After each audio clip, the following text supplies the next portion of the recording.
Exposed Dhruv Rathee. हिम्मत करो अपनी सरकार से सवाल करने की।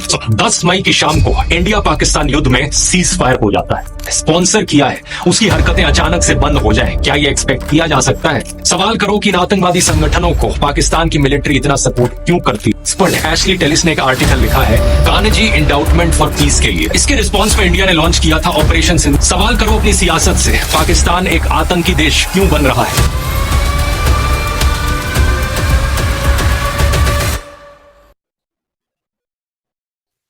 বর্তমান সময়ের সর্বাধিক জনপ্রিয় ইউটিউবারদের মধ্যে ধ্রুব রাঠি অন্যতম। তার ভিডিওর ধরন তাকে করেছে অন্য সব ক্রিয়েটরদের থেকে আলাদা। কমপ্লেক্স বিষয়কে সহজভাবে উপস্থাপন, ইতিহাসের বিভিন্ন ঘটনাকে সাবলীলভাবে পর্যালোচনা, সত্য উদ্ঘাটন এবং তার ভিডিওর এডিটিং তাকে পৌঁছে দিয়েছে অনন্য উচ্চতায়। তাহলে আসল প্রশ্নে আসি, এত সব গুণ থাকার পরও কেন আমরা তাকে এক্সপোজ করতে চলেছি? ওয়েট, বলছি। একটা প্রবাদ বাক্য আছে, সব রসুনের গোড়া এক। ধ্রুব রাঠি মূলত একজন ভারত বংশোদ্ভূত ইউটিউবার। সে এখন জার্মানিতে স্থায়ীভাবে বসবাস করেছে। সেখান থেকে সে ভিডিওগুলো মেক করে।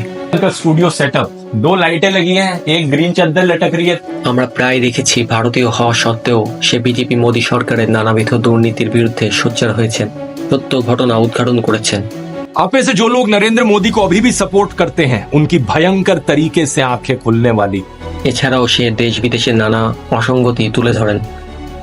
टूनेशिया के देश में एक ऐसी घटना होती है जो पूरे मिडिल ईस्ट के रीजन को हमेशा के लिए बदल कर रख देती। 7 মাস পূর্বেও বাংলাদেশের স্বৈরশাসক হাসিনাকে নিয়ে একটা ভিডিও আপলোড করেন। सरकार ने मोबाइल इंटरनेट सर्विसेज को भी सस्पेंड कर दिया। মুক্তিযোদ্ধাদের নাতিপুতিরাও পাবে না, তাহলে কি রাজাকারের নাতিপুতিরা পাবে? ভিডিওতে সে বলেন হাসিনা সরকারের দুর্নীতি ও অত্যাচারের কথা। इकोनॉमिक मुश्किलों के अलावा प्राइम मिनिस्टर शेख हसीना की पॉलिटिकल मूव्स पर भी सवाल उठाए गए। जनवरी में उन्होंने अपनी 4th कॉन्जिक्यूटिव टर्म जीती। সবকিছু ঠিকই চলছিল, কিন্তু ধ্রুব রাঠি 14 মে একটা ভিডিও পাবলিশ করেন। 10 मई की शाम को इंडिया पाकिस्तान युद्ध में सीज फायर हो जाता है। ভিডিওতে সে ইন্ডিয়া পাকিস্তান সিজফায়ার সম্পর্কে টাইটেল দেন, কিন্তু ভিডিওর মাঝে এই টপিকে একটা কথাও বলেন না। लोकल ट्रेन में धमाके, 26/11 अटैक में भी इन्हीं का ही रोल था। পুরো ভিডিওতে পাকিস্তানকে টেররিস্ট দেশে প্রমাণ করতে ব্যস্ত থাকেন। पाकिस्तान एक आतंकी देश क्यों बन रहा है? सवाल करो कि इन आतंकवादी संगठनों को पाकिस्तान की मिलिट्री इतना सपोर्ट क्यों करती? সে ইন্ডিয়া পাকিস্তানের সাম্প্রতিক যুদ্ধের বিষয়ে কথা বলেন এবং নানাভাবে পাকিস্তানকে কটাক্ষ করেন, মুসলমানদের তুচ্ছ-তাচ্ছিল্য করেন, জিহাদকে সন্ত্রাসী হিসেবে তুলে ধরেন, যেটা তার থেকে আমরা কখনোই আশা করিনি। সাম্প্রতিক সময়ে ইন্ডিয়া পাকিস্তান যুদ্ধের সূচনা হয় ভারতের পেহেলগাম গ্রামে পর্যটকদের উপর সন্ত্রাসী হামলার মাধ্যমে, যেখানে ইন্ডিয়া বরাবরই কোনো তথ্য প্রমাণ ছাড়া পাকিস্তানকে দায়ী করেন। काफ़ी दिनों से हम इंतजार कर रहे थे कि कुछ न कुछ जवाब जो पाकिस्तान को देना है, तो ये आज मकबूल जवाब दिया है भारत ने और हमें बहुत खुशी है। কিন্তু আসল তথ্য হচ্ছে ইন্ডিয়া বিজেপি সরকারই এই হামলা চালায় গোপনে, যাতে করে নতুন করে পাকিস্তানের উপর জনগণের ধ্যান ঘুরে যায়, কারণ সামনে আসছে নির্বাচন। কিন্তু সত্য কখনো চাপা থাকে না। ইন্ডিয়ান এক ফৌজি আসল সত্য সামনে নিয়ে আসেন। रख रहा हूं जो मेरे विवेक पे भारी पड़ता है। पहलगाम हमला जो जनता को दिखाया गया वो पूरा सच नहीं है। এই ঘটনার পর ভারত আকস্মিকভাবে পাকিস্তানের 9টি অবকাঠামোতে হামলা চালায়।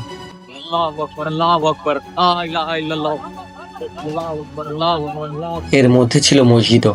31 জন বেসামরিক পাকিস্তানি নিহত হয়। Have been held for 31 people killed by what Pakistan is calling unprovoked Indian aggression against civilians. Even as people were being buried, more attacks were তারপর ভারত টানা আবার 2বার হামলা চালায়। পরবর্তীতে পাকিস্তান এই হামলার প্রতিরোধ করে এবং পাল্টা হামলা চালায়।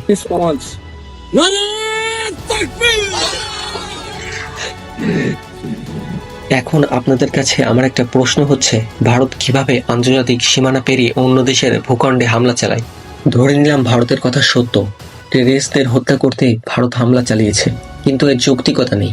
পাকিস্তানের সাথে গোপন আলোচনার ব্যবস্থা করলেই কিন্তু সমাধান হয়ে যেত, কিন্তু তারা সবকিছুতেই বলিউডে মুভির মতো মনে করে। নিজেরা হামলা চালিয়ে ভালো সাজার অভিনয় করছে পুরো পৃথিবীর সামনে, আর এগুলোকে সাপোর্ট করছে ধ্রুব রাঠির মতো কিছু ইউটিউবাররা, যাদের কাছে মানুষ এসব আশাও করে না। এই ভিডিওতে হয়তোবা তার কিছুই হবে না, কিন্তু সত্য জানার সবার অধিকার রয়েছে। নিজের জায়গা থেকে তাদের বয়কট করুন, সত্যের জয় হবে ইনশাআল্লাহ। এই ধরনের ইনফরমেটিভ ভিডিও পেতে আমাদের চ্যানেলটি সাবস্ক্রাইব করুন। এবং আমাদের পূর্বের ভিডিওগুলো দেখার অনুরোধ রইল।